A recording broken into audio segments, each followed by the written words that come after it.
I'm Paul Moffat. I'm Jan Moffat. And this is Clockworks, a Legion podcast. And I hope you're not listening to this at double speed, because we're going to be rushing through this episode.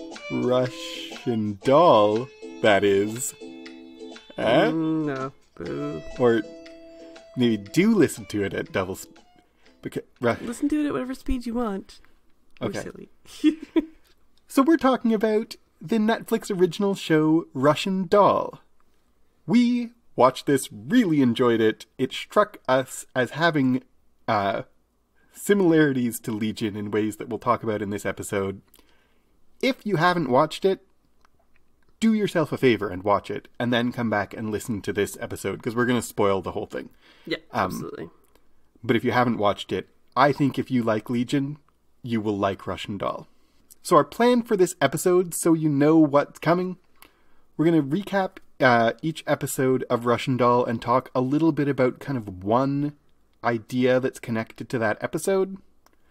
And then after each it's an 8-episode season, so after every 4 episodes of recap, we'll talk a little bit about that half of the season, and then we'll do that again.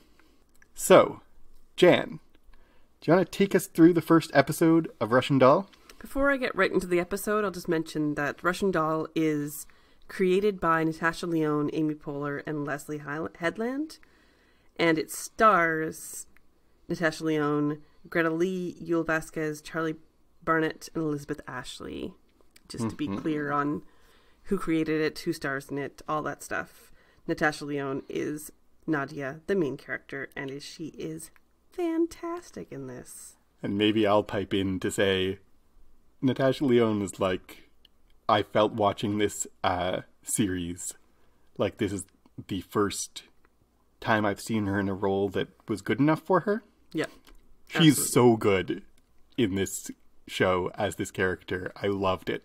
I loved her performance in this a lot. All right, so episode 1 is called Nothing in This World is Easy. Nadia is celebrating her 36th birthday at a big party held by her friend Maxine. She goes through her night sleeping with Mike, a skeezy professor, before being hit by a car and waking back up in a bathroom earlier in the night. Confused, she lives the day again, this time spending time with her friend X, all the while she's searching for her cat named Oatmeal. She finds him and sits on the edge of a rail, only to fall over and end up back in the bathroom again. This time she shouts at Maxine about what is in the joints, and leaves the party. So in this first episode, I want to talk about death. Death is a central image, a central motif and theme, and the difference between an image, a motif, and a theme, not important. Okay, death is a central thing in Russian Doll all the way through, and it shows up first in this episode when our main character dies. Mm-hmm. Now that was in like the premise of the show. If you watch the trailer, that much was in the premise. Yeah. So like, but what is going on with death in this episode and in this show? Yeah. Well, it's clear that this isn't just like Groundhog Day. She lives the same day over and over. It's she specifically lives for a while, dies, and ends up back in the same moment every time she dies. Yeah. And so it leads to death is final, but then death is the beginning again. Yeah. I don't think that is that different from Groundhog Day, but I do like what you say about death is the beginning. The cyclical nature of the show is tied right into the cyclical nature of death. Mm-hmm. And I think of the bathroom that she's in is like, when she comes out and she's talking to her friend about like, oh, great bathroom. And she's like, it's not too vaginal. Or no, it's not. Is it vaginal enough? Yeah. Is what it is. It wasn't that it's too vaginal. No. Is it vaginal enough? And like, put it on, like, bang the watchers over the head with it. She's born out of that bathroom every episode. Exactly. And the door is a gun. Mm-hmm. So death and birth are tied together in the imagery of that bathroom where we start every time. Mm-hmm. There's no death for Nadia without birth, and there's no birth without death. And we get also in this episode the conversation with her her mother figure, Ruth, about, like, it's her 36th birthday. That was always going to be a hard birthday for her. Why? Yeah, do we find out that in this episode? That her mother died when she was 36. Her mother died when her mother, was 36. And so this is a birthday that's connected to a death day. To death for Nadia already. Mm-hmm. And when we have connected to the imagery of death in this episode and in this series, like, in one way the whole show is one long rumination on the idea of death and whether it's final and what if it's not final, in a way that Groundhog Day really wasn't. Yeah. So thematically, I guess, I totally know what you're saying.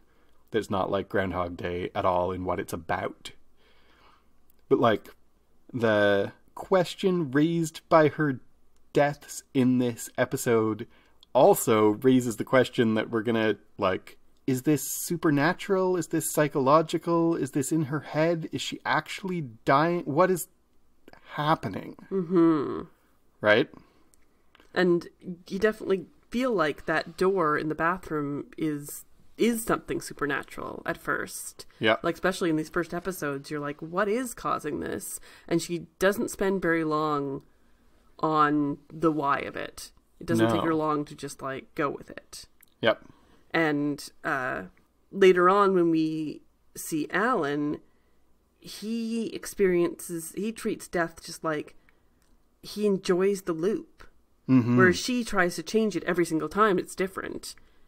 When we get to him, we'll see how his idea of death is just a chance to redo with preciseness his next move.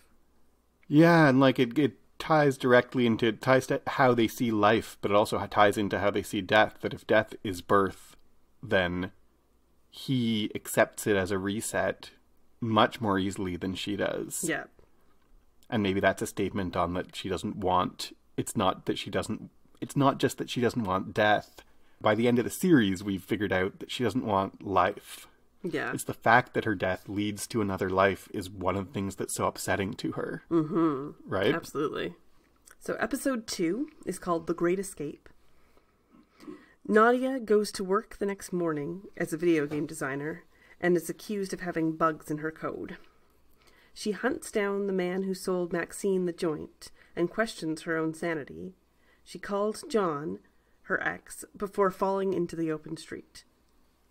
Waking up back in the bathroom, she immediately goes out to find what was in the joint, and it was ketamine, not cocaine. Nadia at this point dies repeatedly on the stairs. Nadia goes to Ruth, who is her mother figure, and tells her how crazy she has gone. Ruth calls the paramedics to take her away, and then the ambulance crashes. She wakes up again at the party and decides to just have a good time. So this episode, I want to talk about addiction as an idea in this whole series. Mm-hmm. Like, this is the episode where she becomes fixated on the drugs, yeah, right? She becomes very fixated, especially on the specific joint that Maxine has given her. And it's a reasonable thing to, like, she's dissociating from reality, she thinks, because her experiences are not what she can recognize as being reality. And so she wants to figure that out. And there's a line, she even says, like, if it's not the drugs, it's me. Yeah, exactly. And that's the two choices. In this episode, that's the two choices, is the drugs or her. And those are both connected to the idea of addiction. Mm-hmm. Right? Those are both, like, not so much from a medical professional perspective, but from a, like, kind of first principles theory perspective. Is addiction about the thing you're addicted to or about yourself? Mm-hmm. Is it about this drug has a hold on her, or something, not the drug? Like, the drug is a metaphor and the death is a metaphor and the cycles are a metaphor for addiction, right? Yeah.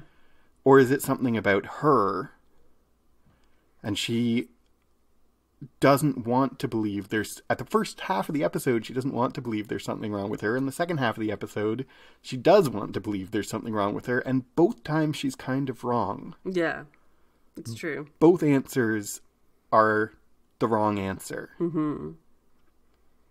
And within the show, she clearly is, she talks about how she's done every drug under the sun, and she's not necessarily an addict in that way, but very willing to do any kind of drug, including later on when she huffs paint with Horse. And we have John, who we find out is sober. Mm-hmm. And so I feel like there's a connection there with her old life and her new life, and her, like, she definitely wasn't, like, drugs were a very big part of her life for a very long time. And I think maybe we get a hint that this window with John was either John indulging or her not indulging to be with John. Or, like, it's one of the other things that I think we'll talk about later in the episode, but it's like one of these split paths. Mm-hmm. Right? Either one of those options is like why they're not together is because they're on different timelines. They are, exactly. And what you said about she's not necessarily an addict, like, I think we definitely see, like, she's not necessarily an addict of any of the specific drugs that she's using, literally. But, like, by the end of the series, we have Ruth talking about how she doesn't have the drive for life that she used to have, that everything about the way she's encountering life is, like, embracing death, trying to... Right, yeah. And a lot of what we see of her, especially in the first half of the season, is, like, finding ways to isolate herself, finding ways to avoid confronting her reality, finding ways to avoid confronting her emotions, all these coping mechanisms to avoid dealing with herself and her situation. Mm-hmm. And, like, the death itself, the death-birth cycle in this show is itself a metaphor for addiction. Yes. Of, like, she just keeps coming back to the same world and she wants it to end and she can't get out of it and it feels out of her control, and maybe it is out of her control or maybe it isn't. And in this episode specifically, we have the stairs that she just keeps going back to and just keeps falling down. Right. Over and over and over. So episode 3 is called A Warm Body. Nadia wakes up after a night of partying and takes the fire escape to get out of the building. She notices that the building is a Jewish school and visits the former owners, a synagogue, where a rabbi and his assistant are there. She requires her to have a man to see the rabbi, and so she calls John to act as her husband. John goes to the rabbi and confesses his sins instead of asking Nadia's questions. Mm-hmm. The rabbi's assistant prays the prayer for the dying over Nadia. John tries to convince her to get back together with him, but she refuses. She wanders the street and talks to a homeless man named Horse that she has seen multiple times. He cuts her hair, and then they freeze to death on the street. She wakes up at the party again and goes to the homeless shelter, where she stops his shoes from being stolen. She leaves on an elevator, which begins to plummet. A man next to her is calm and says that he dies all the time. Bum, bum, bum. Bum, bum, bum. When you recap it like that, this is a jam-packed episode. It really is. The first half is all about the rabbi, and the second half is all about Horse. Right. And I wanted to talk with this episode, I wanted to use this episode as a jumping off to talk about Judaism in this show. Mm-hmm. And specifically, like, there is a long and complex conversation, and I expect us to come back to it, that Judaism is a complex idea. Mm-hmm. This is the episode where I see the most direct engagement with religious Judaism. Yes. And that's, like, partly the yeshiva school, and she goes to the rabbi, and, like, Nadia's interaction through the show. Okay, first, actually, I've read this really interesting article that I recommend about the Judaism of this show, that this is a very, very Jewish show, top to bottom, all the way through. That's not just the trimmings or the surface. It's, like, built deeply into everything that is happening in this show is a Jewish perspective. Mm-hmm. I'm not, and, speak for you, you're not. Yeah. Authoritative to explain Judaism to anybody. No. But I can see and comment on the perspective on religion that I see in this show and in this episode, right? Yeah. So there's, 3 things in this episode that ripple through the whole show about, the one is when John goes and talks to the rabbi, and the rabbi says, in mysticism, we're taught that there are solutions that, I don't know the quote exactly, but we're taught that there are realities and insights that can't be reached by reason. Mm-hmm. And he says, maybe Nadia is your way of avoiding the world, or is your way of getting tied back into the world when what you need to do is surrender to the abyss, because that's the only way out. Mm-hmm. And there's, much like Nadia treats drugs as a possible explanation, Nadia and the show. In the last episode, maybe Nadia really is having a drug-fueled hallucination, and that's what is happening on this show. In this episode, we're maybe this is a mystical religious experience. Mm-hmm. That was a question Nadia had at the beginning, and she has in this episode, okay, well, it's not the drugs, it's got to be the yeshiva school. Yeah. It's haunted, or, to put that another way, there's something supernatural and mystical and connected to Judaism specifically, and we have the rabbi saying, you have to accept the abyss. Yeah. And saying that buildings aren't haunted, people are haunted. And that was a key line, I felt like. I totally agree. I think both of those, buildings aren't haunted, people are haunted, and the only way out is to embrace the abyss, I think are both actual insights into the show and the show's worldview. Agreed. I just want to comment a little bit on this episode specifically. When John goes in to meet with a rabbi, John is Catholic, and so the very first thing he does upon meeting a religious authority is he just starts confessing. Right. And it's really funny because, of course, there isn't confession in that way in Judaism, but John's instinct is obviously to be okay, here's a religious authority, I'm just going to tell him all my sins.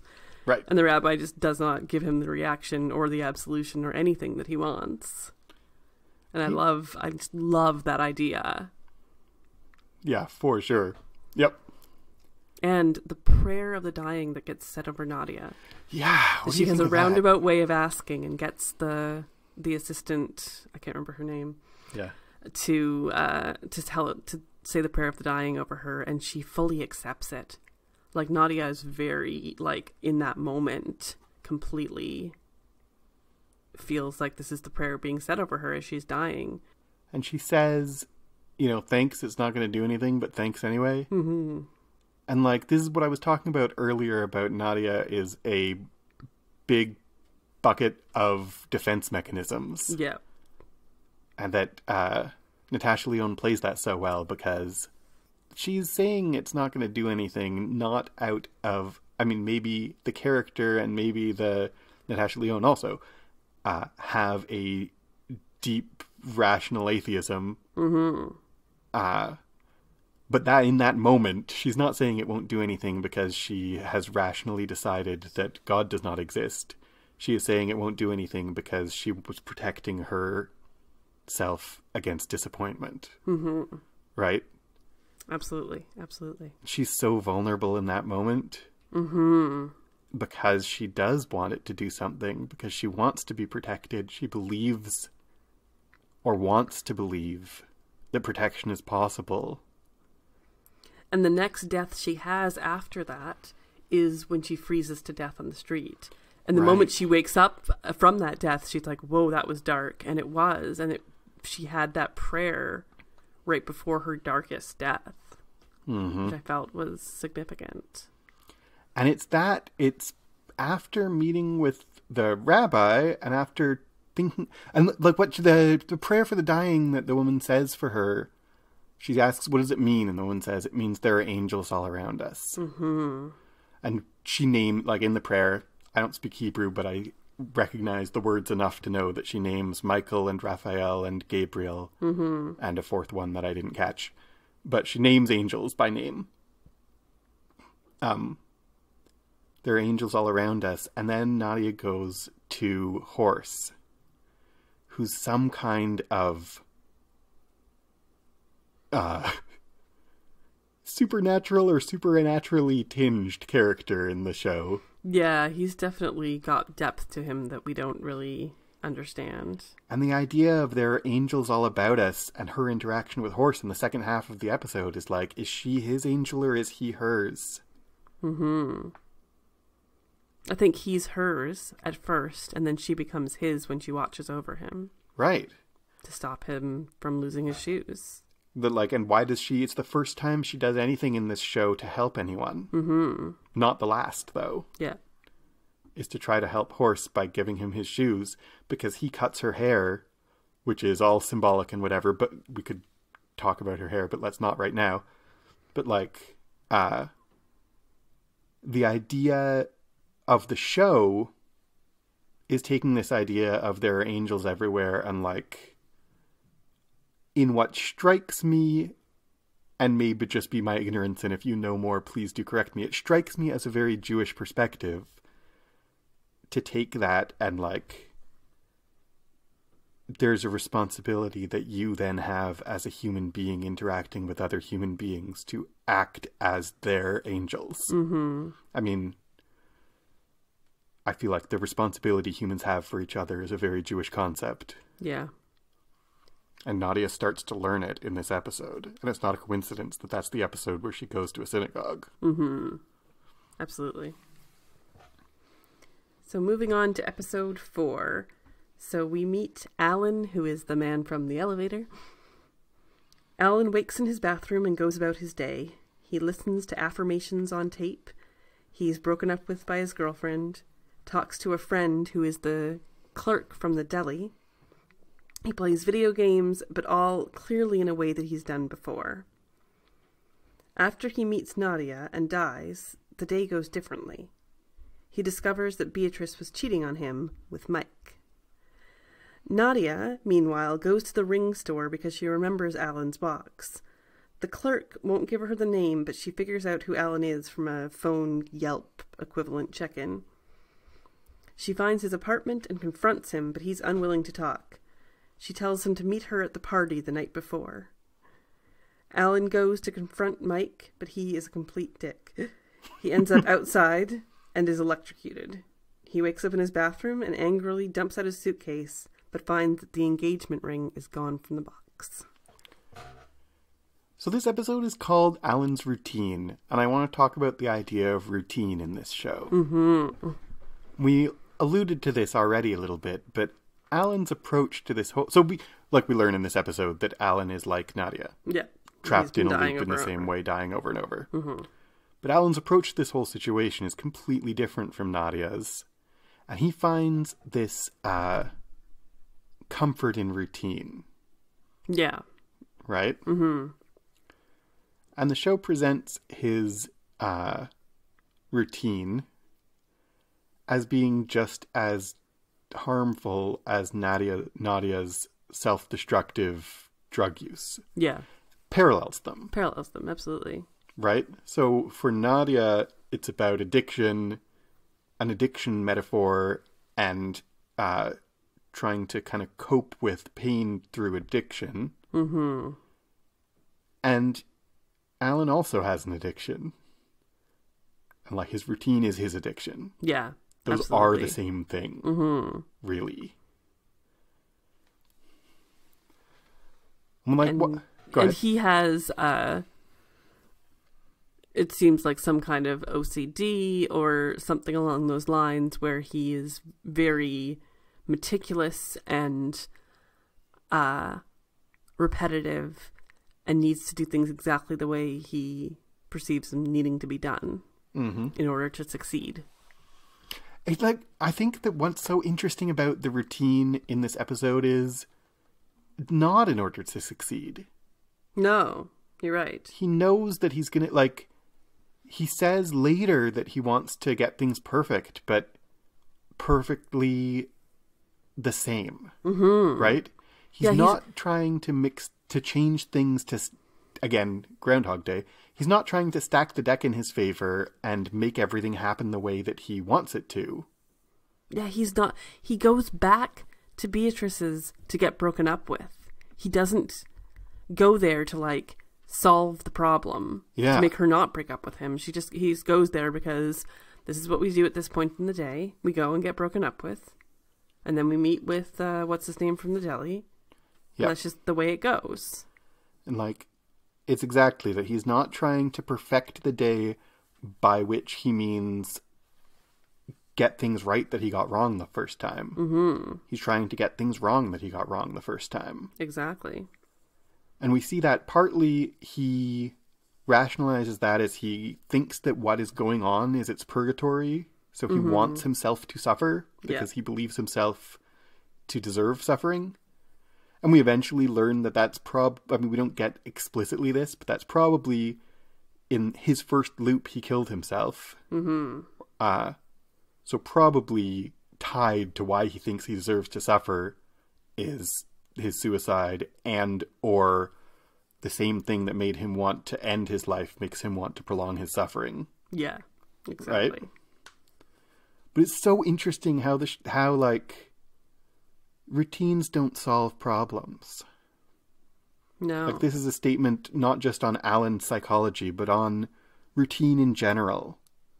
Right? Mm-hmm. Routines don't make things better. Yeah. They just make them the same. Yeah. Which is not the same thing. So we've reached the halfway point. There's 8 episodes. This is episode 4. And so this is kind of where we have the turning point of the show. Is we were used to what this show was. It was Nadia. She kept dying. She's trying to figure out why. And then the end of the 3rd episode, we get this massive twist. Yep. There's someone else. And all of episode 4 barely has Nadia in it. And so we really get this turning point of this show is not just about Nadia. It's about Nadia and Alan.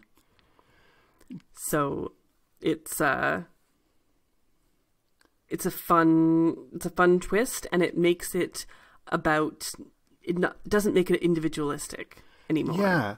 I think that, like, one of the core ideas of the show, by the end of the show, we learn, is it's about human connection with other humans. Mm-hmm. And the show brings us as viewers along on that journey, like, so well in this first half. By exactly, we get sucked into, in the first 2 and 3/4, 2 and 7/8 episodes. Mm-hmm. Most of the first 3 episodes, we get sucked into seeing the world from such Nadia's perspective. We feel like Nadia is the center of the world. Mm-hmm. She's the center of the show. We start to feel, along with her, like no one else matters.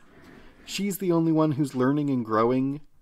And in the 3rd episode where actually, no, it's in the 5th episode. So in the episode we haven't talked about yet, Nadia has, like, the epiphany that maybe there's a timeline where everyone else keeps going after she dies. Whichever episode that is that she has that epiphany. I can't remember. I didn't write it down. But eventually Nadia's going to think, like, maybe it's not a loop. Maybe it's making a whole bunch of different timelines, and there are, 13 timelines where Ruth is mourning over a dead me. Yeah.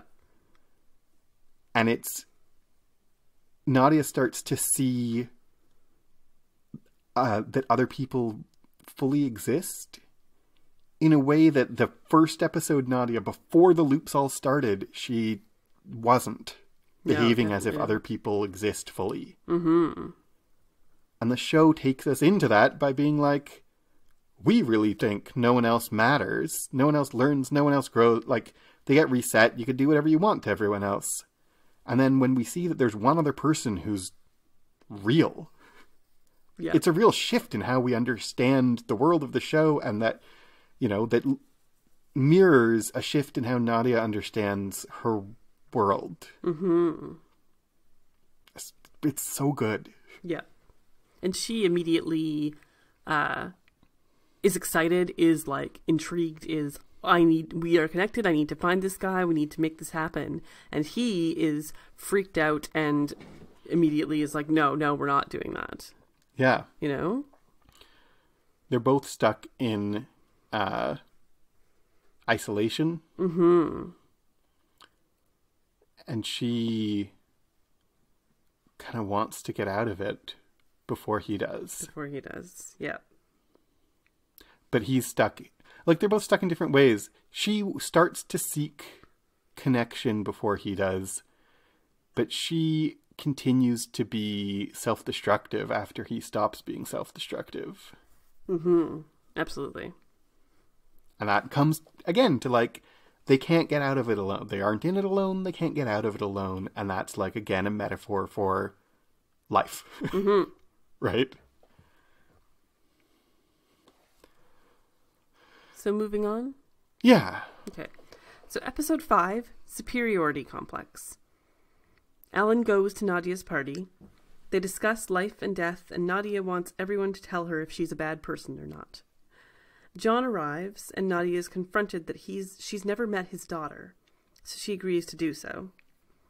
She sleeps with him and then goes to Ruth's house to get her copy of Emily of New Moon, but Ruth's house explodes with a gas leak.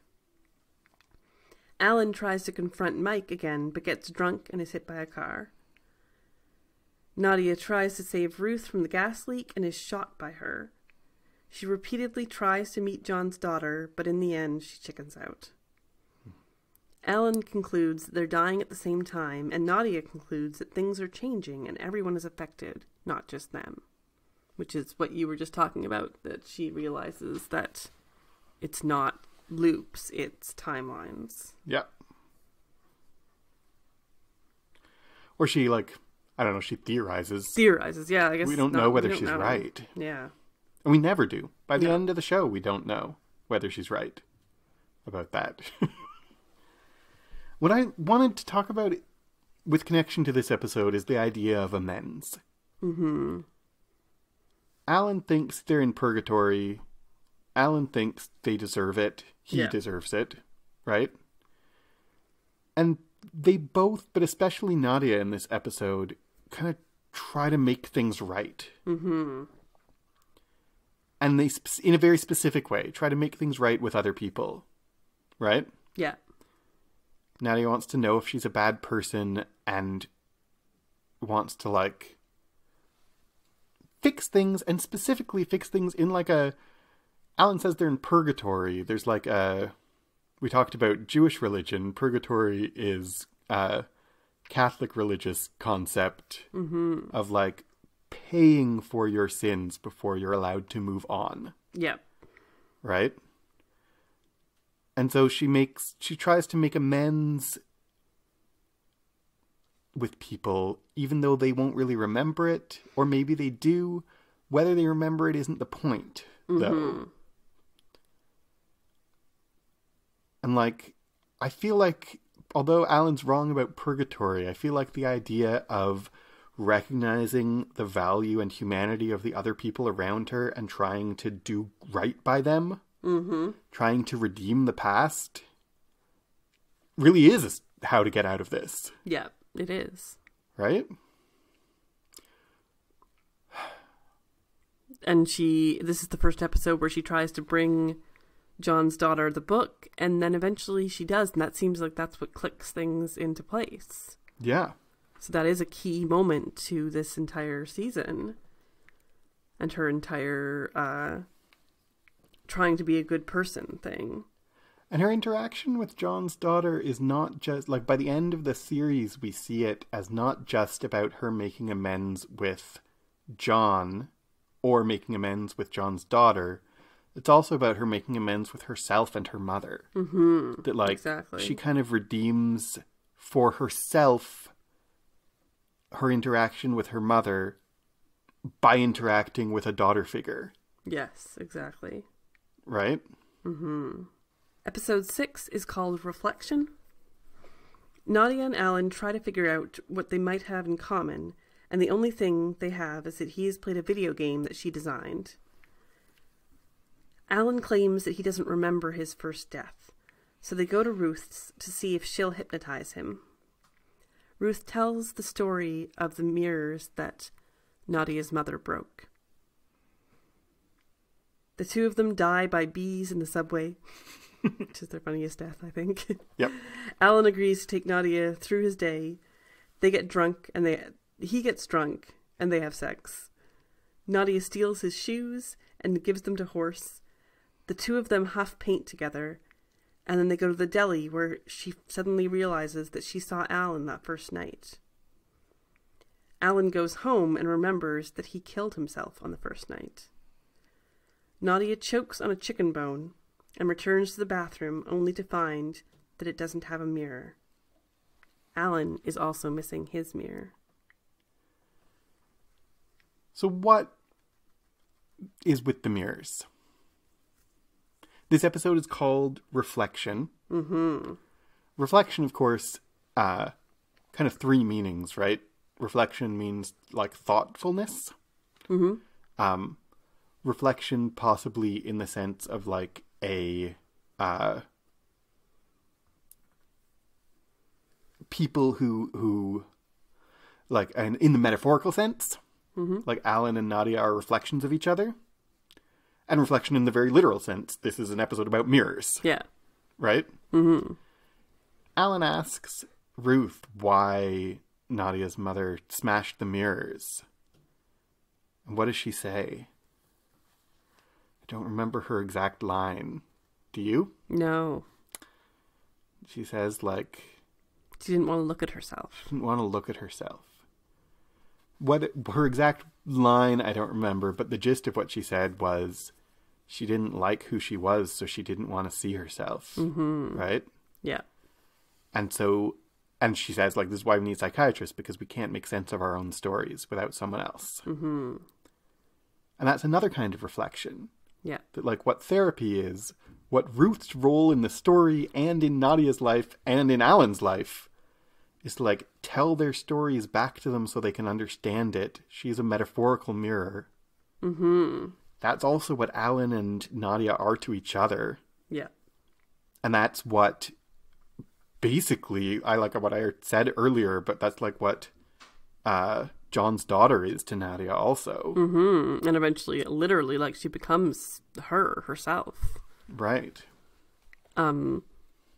Even within this episode, the very first thing they discover about the video game, and they start talking about, you know, how to play it and how it's almost unplayable because there's a difficult level, and the connection of death in a video game means immediately coming back to life. Mm-hmm. Means like respawning in the same place, and that's a reflection of their life so far. And so you get this strong metaphor of, hey, this is like a video game, and no one outright says it. It's just the audience has to clue in to, hey, this is a reflection of what this whole show is. Yep. And it, like, Nadia is a video game programmer. There's a bug in her code. Mm-hmm. Her life is like a video game, and she's like a video game character. And both of them wake up at the end without their mirrors in their bathrooms where they regenerate, basically. And they can't face themselves. This has become a moment where Nadia has just died thinking about her mother and how she doesn't want to be her, and she can't face that. Alan has just realized that he committed suicide, and he can't face himself either. Absolutely, yeah. And so there's this real sense of they just do not want to see themselves anymore. So they don't. Episode 7 is called The Way Out. We see flashbacks to Nadia's childhood, revealing that her mother tried to live off watermelon. She did the breaking of the mirrors, Nadia being saved by Ruth. Nadia and Alan realized they both could have saved each other if Alan hadn't been drunk and if Nadia hadn't been with Mike at the deli. Nadia begins seeing her childhood self. Each time she sees her, she has a heart attack. People begin to disappear. So Nadia keeps bringing Maxine and Lizzie with her when she leaves the party. Eventually, everyone from the party is gone, except Maxine. In Alan's apartment, there's no furniture, nothing on the walls. Alan goes to see Beatrice and finally comes to peace with their breakup.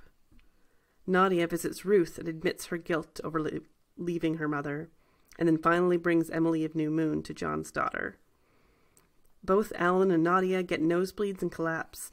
Nadia finds a mirror shard in her throat before her child self whispers, "This is the day we get free." And then she dies.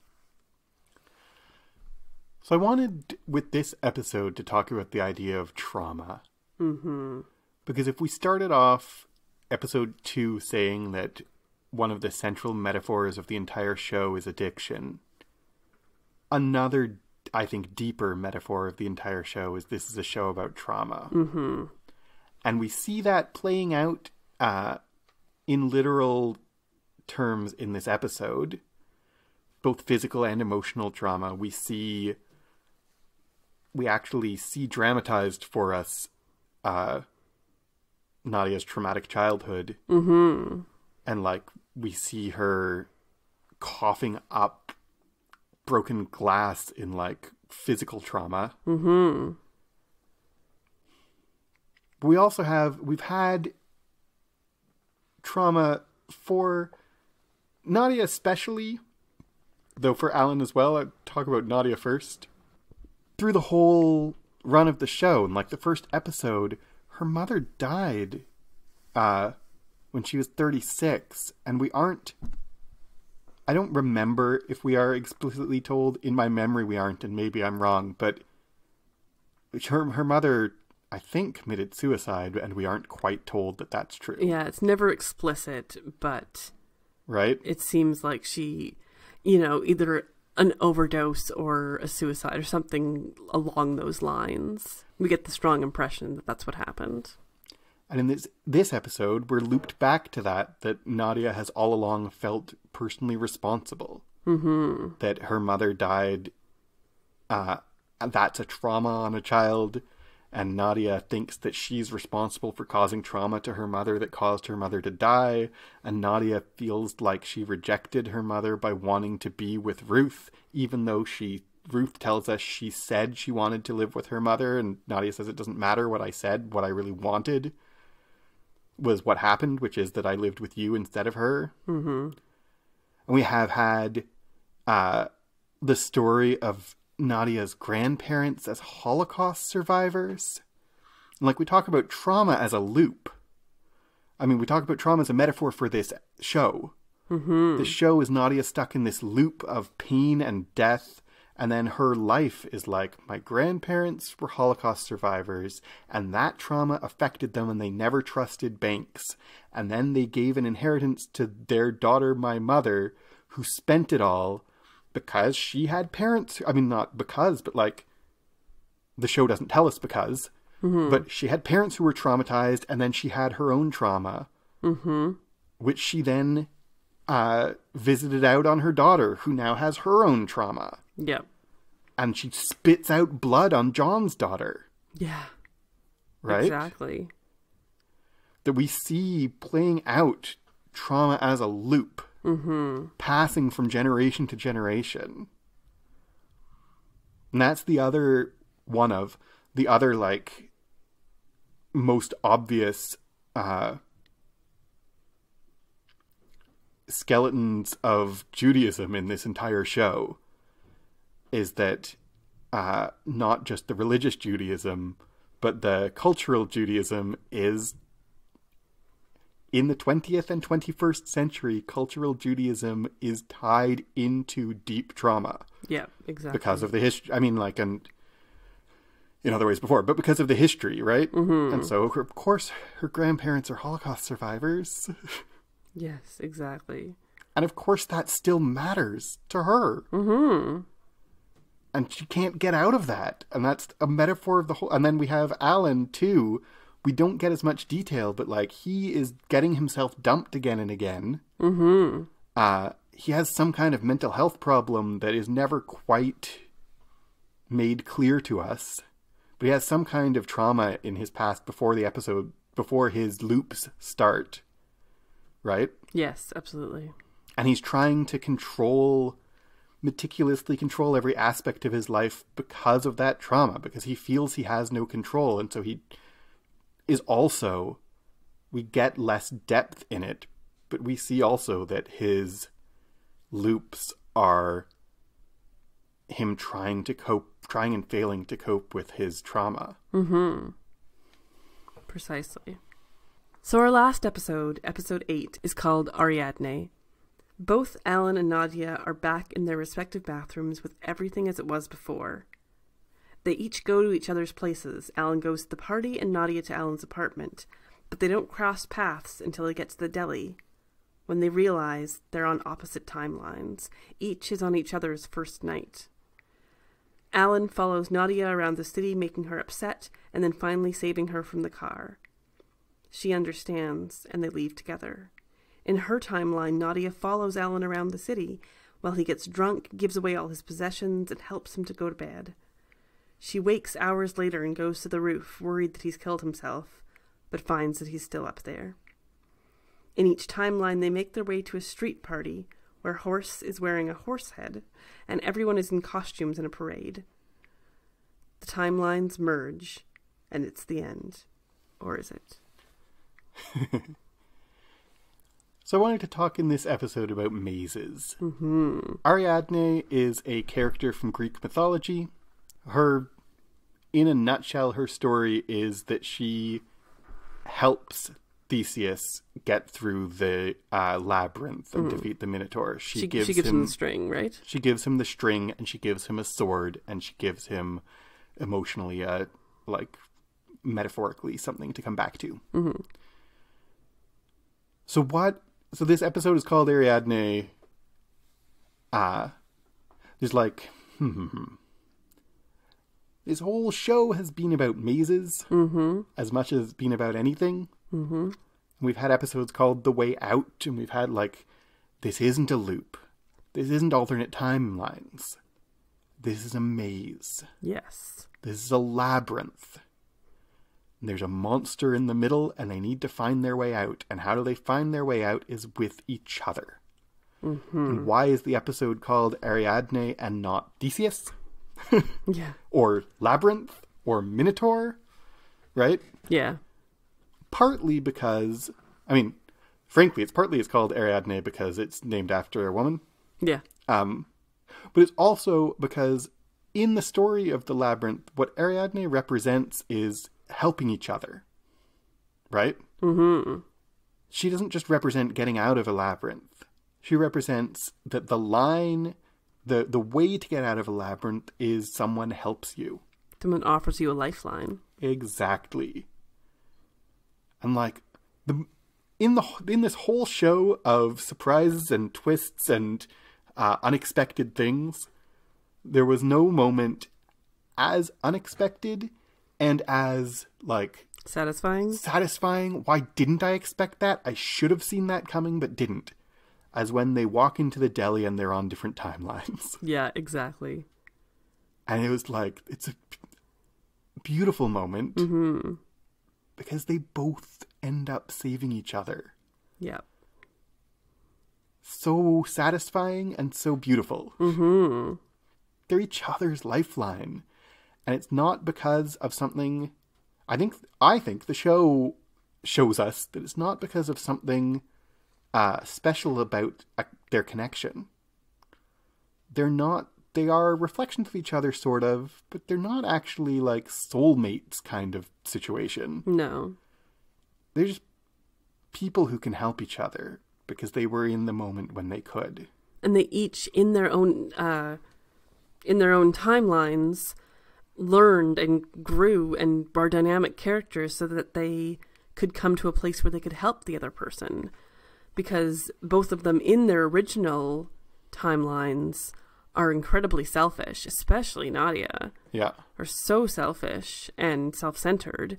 And then by the end of it, they are so the opposite of that they can easily save the other person. Yep. That it's not actually that hard to save them. All they have to do is follow them around and be with them, merely to be present with them so they have another person. Yep. Is all that they need in order to be saved. Yep. All she needed was someone to pull her away from the car, and all Alan needed was a person to be there to say, don't kill yourself. Yep.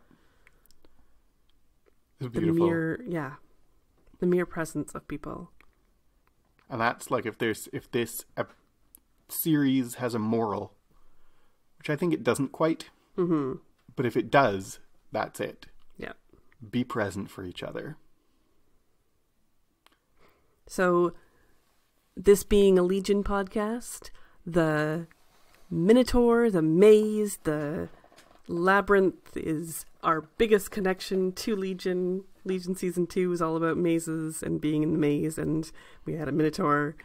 So I like that we have a straight up connection in our minds to Legion with this show, and that's definitely why we wanted to talk about it on this podcast. I mean, part of why. And partly just like an episode that messes with your mind. A show that messes with your mind and messes with the state of reality and makes you think about philosophical concepts is what Legion is and what Russian Doll is. So it definitely is something that we easily were like, we're talking about this on Clockworks because it's the perfect show to talk about on Clockworks. It does the same thing that Legion does of like, raises these questions for the specific show, and then kind of in general, there's like an existentialism. There's like, is what is happening here mental illness or supernatural or an existential metaphor about the nature of reality? And it's yes to all of those things. And absolutely, that's true for both Legion and Russian Doll. Like, is this all in Nadia's head? Maybe.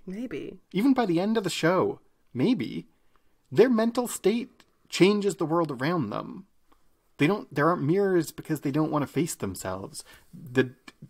John's daughter turns into young Nadia and asks her, like, today's the day we get out.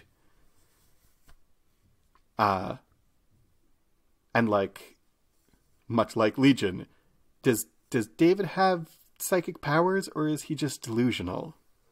Is Nadia trapped in a time loop, or is she coping with trauma in her own mind? And I like that. I think Legion basically ends up telling us that no, this is all literally happening. I think Russian Doll doesn't give us that much of an answer. No.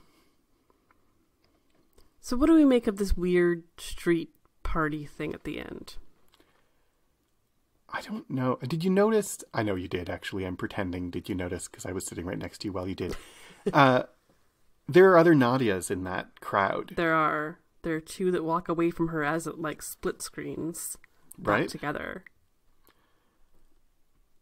And like, if this street party is a metaphor, what's it a metaphor for? It's like all these people on the street represent the possibility of the future. The other hers are walking away from her because her past, she's leaving it behind. She's walking with Alan. They've saved each other and they're walking forward into an unexpected unknown. I feel like that's part of it. And it has, I mean, Horse is there. With his, like, horse head, which is, like, maybe that's why he was named Horse all along. Maybe. And there's all these people with, like, different humans and animal heads that are bigger than their bodies. Yeah. And I feel like that shows how, like, maybe I'm making a stretch here, but it shows how cerebral this show is. It's showing, like, this is all in their heads. Right. Except because heads are important. Or maybe the other reason why the masks is it's about being hidden, being honest, being vulnerable. Exactly. And so all these people in this party are showing something to the world that isn't themselves. Mm-hmm. But Alan and Nadia aren't wearing masks. Yeah. And it ends very much on Nadia. Yeah. In that shot where you see the two other hers from behind walking away and you see her last, it's all her in the frame. Yep. Alan isn't there at all. And so it almost makes me wonder whether Alan was real.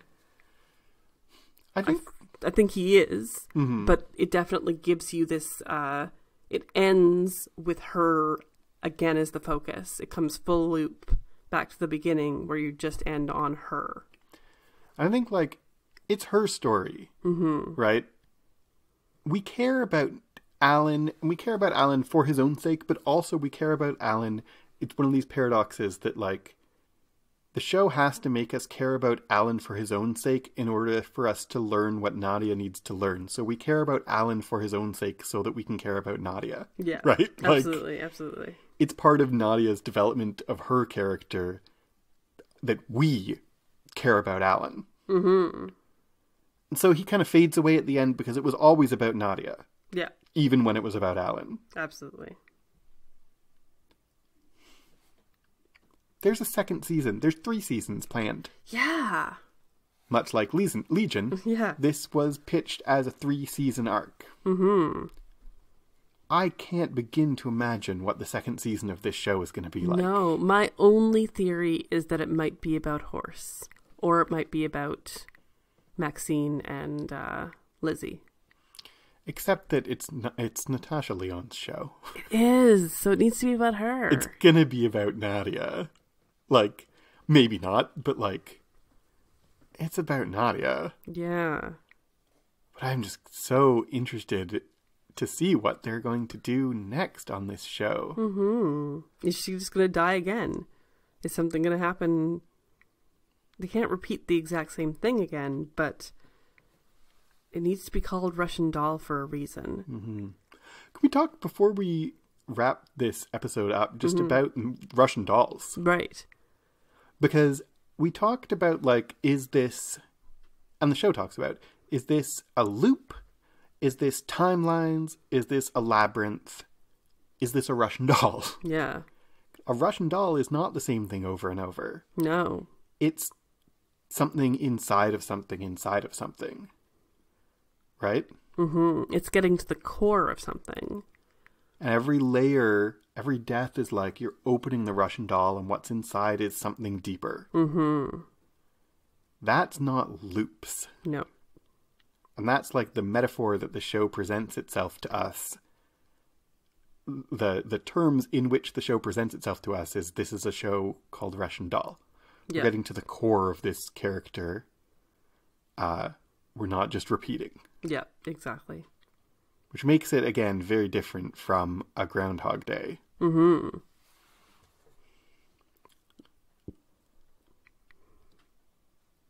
I think one of the things that someone recently told me about being in therapy was it was like coming to the core, getting closer and closer to the center of your problems. Mm-hmm. And I think that is what the Russian doll metaphor can be about in this show. Is it's just like getting her closer and closer to realizing what the core of her problems are. And same with Alan. And it's not a coincidence. Like, the mental illness theme in this show that we didn't really talk about much, that's there on a superficially, that gives us, like, as it does on Legion superficially, it gives us a means of, like, questioning our reality because maybe the character is delusional. Mm-hmm.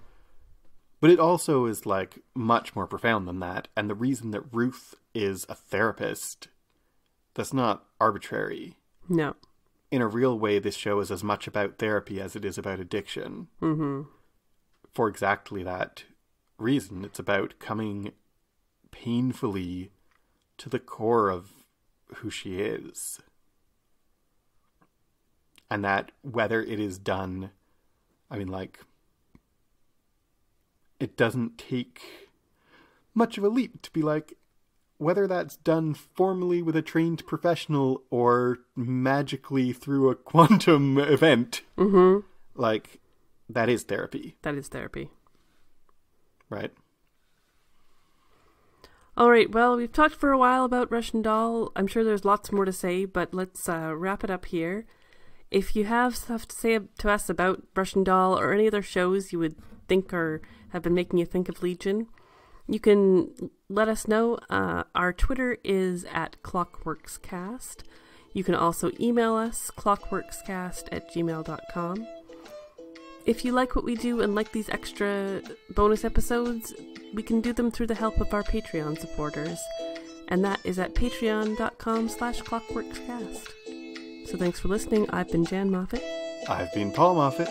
Goodbye.